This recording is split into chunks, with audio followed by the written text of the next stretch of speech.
Nous allons passer à l'application puisque Stéphane Martinez pratique donc, le compostage, que ce soit compostage, comme on a vu en pied d'immeuble, ou lombricompostage, ce que chacun peut faire chez soi. Je vais lui passer la parole et il y a plusieurs systèmes de compostage qu'il va vous présenter. Merci. Bonjour. Alors moi, je vais vous présenter un système qui est basé sur les vers de terre. On appelle ça du lombricompostage. Cette méthode, en fait, consiste à faire travailler des vers de terre qui sont spécialisés dans tout ce qui est décomposition de matière organique. On va partir d'une base de déchets végétaux, organiques, par la différence du compost qui, elle, va se transformer naturellement. Là, on parle d'une petite fermentation avec directement une attaque de vers de terre. En fait, les vers de terre vont attaquer, on ne va pas voir, les micro-organismes qui attaquent le déchet végétaux. L'important chez le ver de terre, ça va être la déjection. C'est ça qui va nous permettre, si vous voulez, de donner le meilleur engrais pour les plantes. C'est leur rôle dans la nature. Alors, comment faire? Eh bien, il faut apprendre à apprivoiser des vers de terre. C'est assez drôle, hein. Il va falloir que vous appreniez à vivre avec des vers de terre à la maison. La première étape, c'est de démarrer tranquille, c'est-à-dire de y aller mollo, avec par exemple la Mouli-Box. C'est une petite boîte avec 150 vers de terre à l'intérieur. Vous allez apprendre à gérer ces petits animaux-là, à savoir qu'ils ont besoin d'humidité, à savoir qu'ils ont besoin aussi de carton, à savoir qu'ils ont aussi besoin de nourriture. Et vous allez vous rendre compte qu'en fait, ils vont valoriser énormément de nourriture. À côté de ça, j'ai une double casquette, je suis aussi restaurateur. Ça m'a pris à un moment donné, en 2007, où j'ai commencé à me dire, mais dis donc, j'ai quand même énormément de déchets organiques qui partent dans la poubelle. Donc j'ai dit, tiens, je vais essayer de faire quelque chose avec ces déchets-là. J'ai vu qu'il existait le lombricompostage, comme je viens de vous l'expliquer. Donc je me suis mis un peu dans une expérience un peu folle, où je me suis dit, je vais réduire tous mes déchets. J'ai déjà calculé mes déchets. Au niveau de mes déchets, j'en avais à peu près, sur l'année, j'en fournissais à peu près de matière organique, à peu près 7 tonnes. C'est pas mal, hein.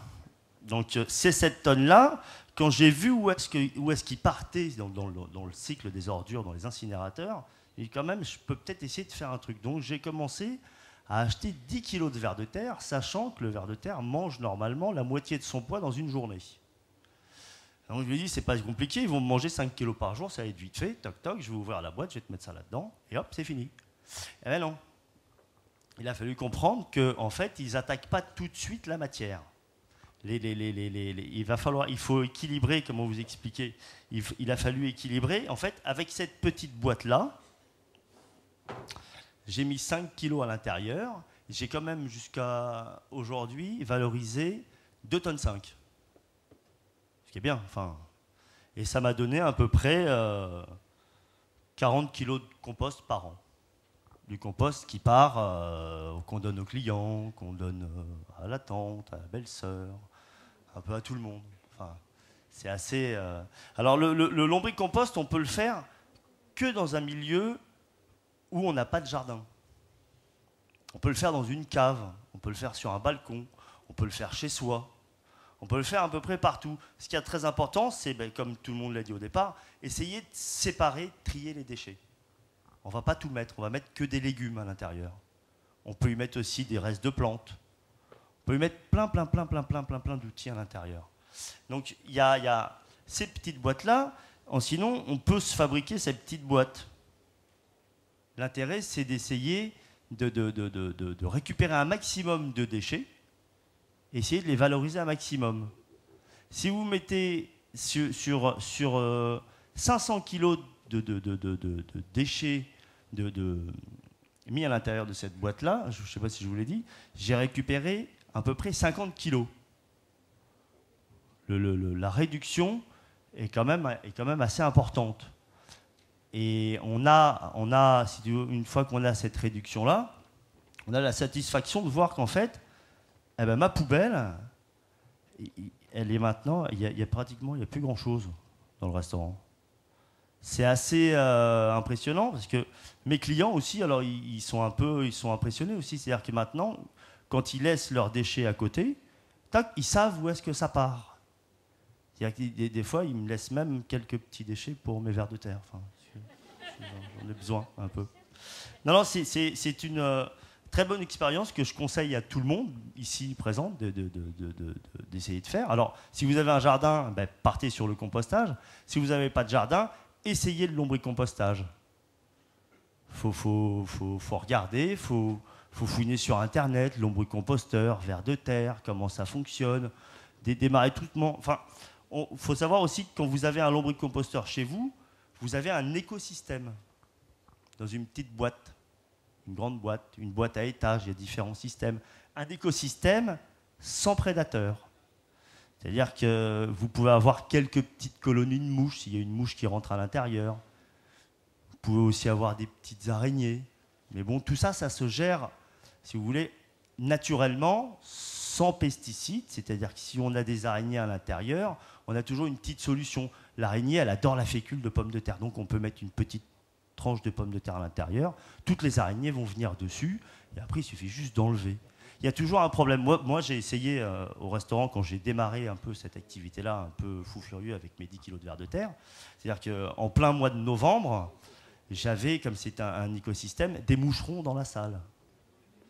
Ça, j'ai mis ça un peu sur le côté du changement climatique. Je leur ai dit que les moucherons arrivaient au mois de novembre en ce moment. Enfin, c'était toc toc. C'était très important. Ils arrivaient là. Donc il y a toujours...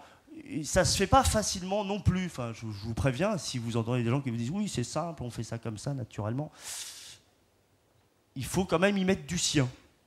Il faut apprendre à gérer ces nouveaux animaux de compagnie qui sont les vers de terre quand on n'a pas de jardin. Quand on a un jardin, ils sont dehors. Là, ils sont à l'intérieur de la maison. C'est un peu... Mais ils embêtent personne. Vous ne les verrez jamais parce qu'ils détestent la lumière. Donc, en général, on ne les voit pas. On les voit pas. Ils détestent le bruit. Donc, dès qu'il y a du bruit, ils se cachent, ils se baladent. Par contre, quand vous commencez à les voir, c'est qu'il y a une petite complication quelque part. Il va falloir gérer. Tout ça pour vous dire qu'il est possible de réduire une grande partie de nos déchets organiques et de les valoriser en engrais. Un truc qui est basique, c'est qu'en fait, tout ce qui vient de la terre retourne à la terre. Et dans ces principes de tri mécanico-biologique, tout ce qui vient de la terre, ça ne repart pas dans la terre. Ou alors, c'est un peu... Ou alors dans des endroits très spécialisés. Et ça embête tout le monde, je pense. Non. Voilà, c'est à peu près tout ce que j'avais à vous dire. Je ne sais pas si... J'ai encore un peu de temps, non? Très bien, non. Si vous avez des questions, si vous avez... Oui. Alors, il y a des boîtes à double fond qui sont là, je n'ai pas présenté tout. Il y a des systèmes à étages. On n'est pas obligé du tout. Moi, je suis pour le respect de l'animal. C'est un animal qui vit le ver de terre. Ces vers de terre-là sont spécialisés dans la décomposition de la matière organique. Ils vivent, on les trouve dans les tas de fumier ou dans les sous-bois. Ce ne sont pas les vers de terre qu'on trouve dans nos jardins. Ceux qu'on trouve dans nos jardins sont là, justement, pour mélanger la matière organique qui est en surface à la matière minérale qui est en dessous. Et en même temps, elle permet aux plantes les racines de pousser et de faire pénétrer l'eau. Alors, il faut les acheter sur Internet, où il y a plein de sites où ils vendent des vers de terre, mais si vous prenez ceux de la campagne, ça ne va pas marcher. Ça s'appelle des lombrics. Voilà. Madame ? Alors, la méthode traditionnelle met à peu près, sur un tas de 1 mètre cube, on va arriver à avoir une matière organique bonne et prête à l'utilisation pour les plantes. Environ, il va vous falloir entre 6 et 8 mois. Avec la même dynamique, le ver de terre en lombricompostage, vous allez gagner 3 mois. Bon, enfin, on n'est pas là pour gagner du temps, mais...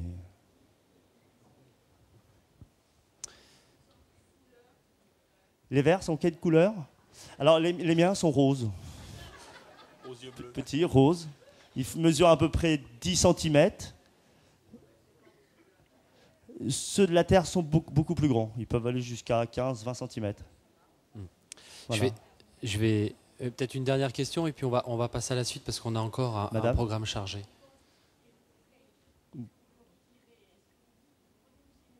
Non, non, non, non, non, non, non. C'est-à-dire que quand ils ont tout, vous avez mis de la nourriture partout, ils ont tout mangé. Ces vers de terre-là, ils sont un peu comme moi. C'est-à-dire que moi, si vous me mettez à manger là-bas, je vais aller manger là-bas. Et donc, quand ils sont tous dedans, vous mettez à manger d'un côté. Vous allez voir que d'un seul coup, il va falloir prendre un petit peu de temps, parce qu'ils sont un peu lents. Et ça va vous prendre à peu près 2 semaines, et hop, ils vont transférer. Ils vont se mettre là. C'est-à-dire que vous pouvez récupérer le merveilleux engrais d'un côté, vous remettez un petit peu de terre de l'autre côté, et un petit peu de nourriture, vous allez voir qu'ils vont changer de côté. Mais ça prendra du temps. C'est des valeurs de temps assez longues. Voilà, je vous remercie d'avoir écouté.